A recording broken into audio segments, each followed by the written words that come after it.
이 그림 한 폭에 무려 21개의 꿈이 담겨 있다면 믿으시겠어요? 오늘은 이 복잡하게 얽힌 역사와 해석의 실타래를 제가 아주 명쾌한 이야기 하나로 싹 풀어드리겠습니다.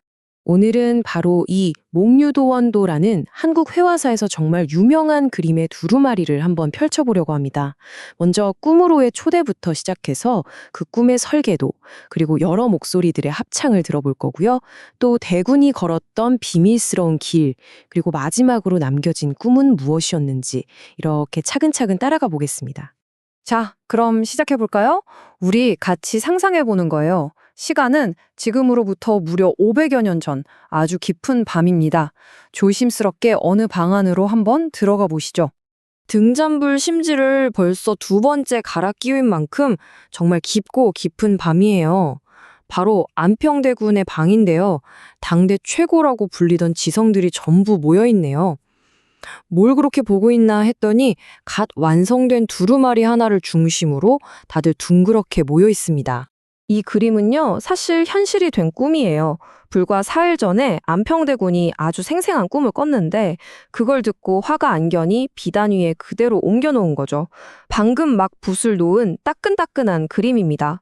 바로 그 유명한 몽유도원도 복사꽃 마을을 꿈속에서 거닐다라는 뜻을 가진 불후의 걸작이죠. 자, 그런데 이 자리에 당대 최고의 학자이자 시인 21명이 모여 있거든요. 도대체 이들은 이 먹으로 그린 꿈속에서 뭘 본 걸까요? 한 사람씩 붓을 들어서 자기 감상을 적어 내려가는 걸 보고 있으면요. 아, 이 사람들은 그냥 그림 한 점을 보는 게 아니구나 싶어요. 이 그림을 꿰뚫어서 그 너머에 훨씬 더 오래된 무언가를 보고 있다는 걸 알 수 있죠. 네, 바로 꿈의 설계도인데요. 그들이 도대체 뭘 봤는지 이해하려면 먼저 이 꿈을 여는 열쇠, 그러니까 아주 오래된 중국 이야기 하나를 알아야만 합니다. 바로 도연명이 쓴 도하원기라는 설화예요. 어떤 어부가 우연히 세상과 단절된 완벽한 이상향을 발견해요. 그런데 그곳을 떠났다가 다시 돌아가려고 하니까 다시는 찾지 못했다, 뭐 이런 이야기입니다. 바로 이 이야기가 안평대군이 꾼 꿈의 원본, 즉 설계도였던 셈이고 또 몽유도원도의 모든 의미를 푸는 마스터키라고 할 수 있죠. 이 이야기의 구조를 보면 아주 간단해요. 어부가 복사꽃숲을 따라가다가 길을 잃어버리는 발견 단계가 있고요. 작은 동굴을 비집고 들어가니 새로운 세상이 펼쳐지는 입구 단계. 그리고 거기서 완벽하고 평화로운 공동체, 즉 이상향을 만나죠. 하지만 마지막은 다시 돌아가려 해도 찾지 못하는 상실로 끝납니다. 여기서 진짜 재밌는 건 이 발견, 입구, 이상향, 상실이라는 단순한 사막 구조가 앞으로 벌어질 모든 이야기의 뼈대가 된다는 거예요. 그러니까 이 이야기의 진짜 핵심은 이거예요. 도원이라는 이 이상향은 우연히는 갈 수 있어요. 하지만 내가 가고 싶다고 해서 의도적으로 찾아가거나 소유할 수는 없다는 것. 이 낙원의 본질은 바로 그 애틋함, 다시는 찾을 수 없다는 상실감에 있는 겁니다. 자, 이제 목소리들의 합창을 들어볼 시간입니다. 다시 안평대군의 방으로 돌아가서 이 설계도를 손에 쥔 사람들이 어떻게 각자 다른 노래를 부르는지 한번 들어보시죠. 그날 밤 이 도루마리에 시를 남긴 학자가 모두 21명이었어요. 이들은 모두 도하원기라는 똑같은 설계도를 머릿속에 가지고 있었지만 그림 속으로 들어가는 길은 저마다 달랐습니다. 정말 신기하죠? 이 표를 보면 그 차이가 확 드러나요. 예를 들어 김종서 같은 분은 아주 현실적이에요. 이 이상향? 진짜 있긴 한 거야? 하면서 입구에 대해 질문을 던지죠. 반면에 박팽년은 굉장히 시적이에요. 가면서 길을 잇는다는 그 감각, 바로 길 자체에 집중합니다. 그리고 성산문은 더 철학적이에요. 바깥 사람에게는 말할 수 없다는 그 침묵의 의미를 파고들죠. 특히 박팽년과 성산문, 이 두 사람을 비교해보면 정말 재밌어요. 박팽년은 어부가 길을 잃어버리는 그 순간, 그 감각 자체가 꿈이라고 봤어요. 여정에 집중한 거죠. 반면에 성산문은 마을 사람들이 밖에 나가서 절대 말하지 마시오라고 했던 그 경고에 꽂혔어요. 이 꿈은 말로 표현할 수 없는 언어를 초월한 경험이라고 본 겁니다. 한계에 집중한 거죠. 자, 이렇게 되니까 이 두루마리는 이제 그냥 그림 한 폭이 아니게 된 거예요.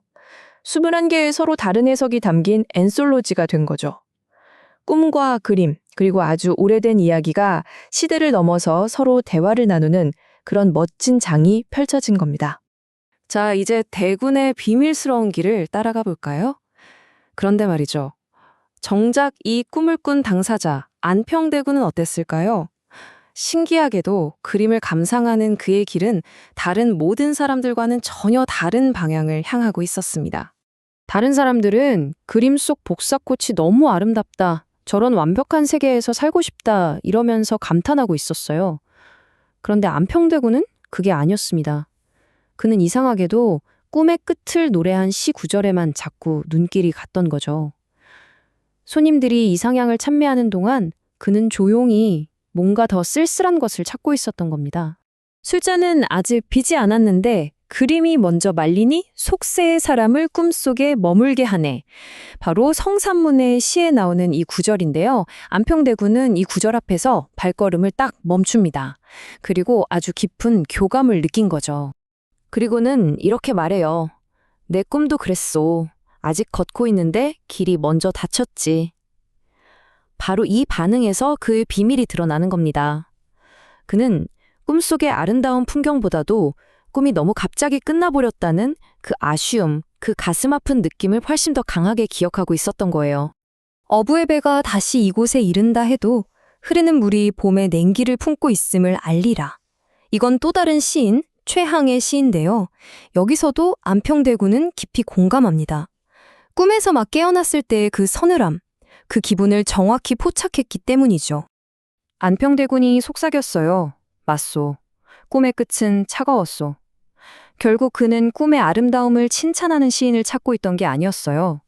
꿈이 반드시 끝난다는 것, 그 필연적인 끝의 서늘함을 이해해주는 시인을 찾고 있었던 거죠. 낙원을 예찬하는 사람이 아니라 상실의 슬픔을 함께 느껴주는 사람에게서 동질감을 느낀 겁니다. 자, 이제 마지막 장입니다. 남겨진 꿈. 그렇다면 이 모든 이야기들은 결국 이 그림과 시들에게 어떤 의미를 남기게 됐을까요? 안평대군은 이 시들을 모아놓은 두루마리에 이름을 붙여줬어요. 바로 묶은 꿈. 참 멋진 이름이죠?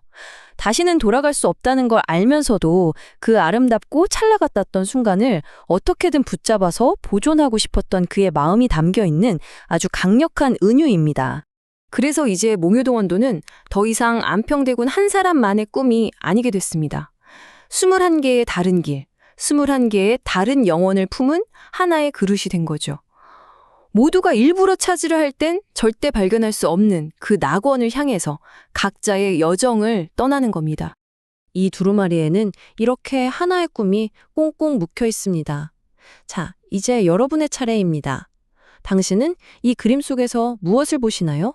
이 두루마리는 이제 여러분의 시선까지도 담아내면서 당신만의 길을 따라서 이 복사꽃 마을로 들어오라고 조용히 손짓하고 있습니다.